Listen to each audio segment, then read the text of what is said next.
Okey, kita akan teruskan dengan final World Cup 2026.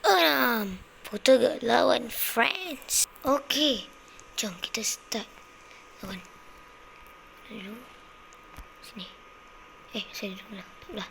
Ini 3. Start. Ya. Gol.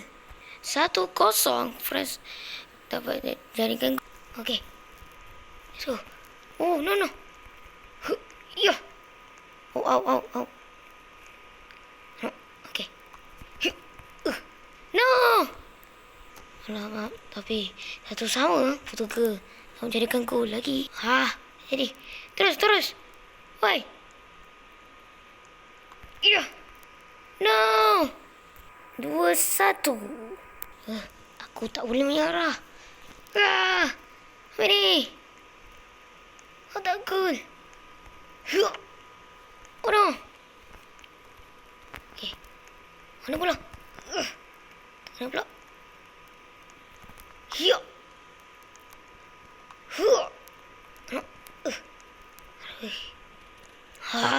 No. Tak dikira. Sebab main tipu. Main tipu.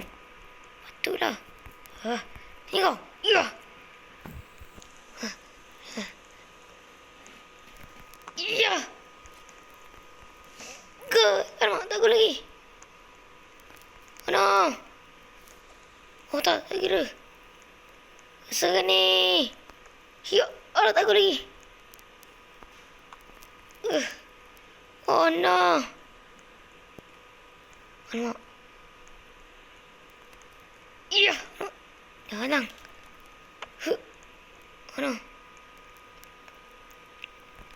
Ya. Okay, nice.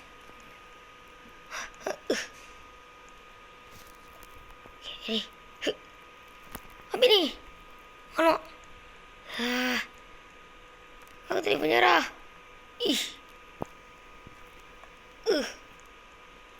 Cepat. Gol. 2-2. Siapa yang dapat makan lagi? 1, dia akan pemenang World Cup 2026. Okay, ready. Oh. Tak kira. Ya. Ini. Okay, nice. Ya. Oh no. Oh no. Oh no. Okay, masuk. Alamak. Okay, nice. Sikit. Ya. Okay, nah. Oh no. Okay, ada kesempatan. No. Nice. Ya. Gol.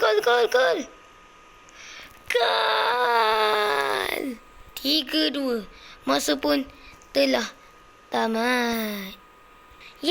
France menang. Yahoo, France menang. Juara bagi World Cup 2026 jatuh kepada France. Nah, ambil ni France. Wah, dunia.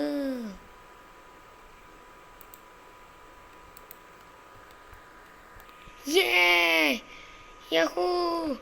France menang! Yahoo!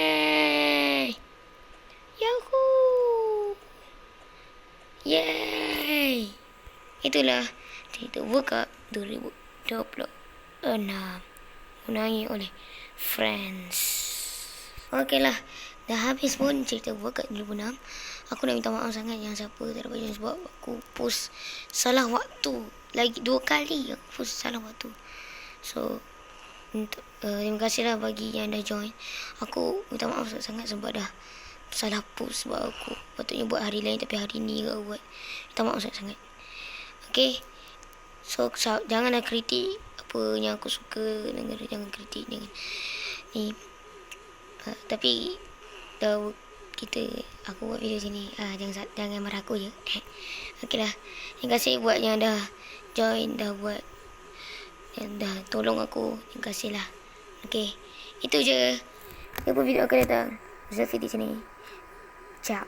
Bye.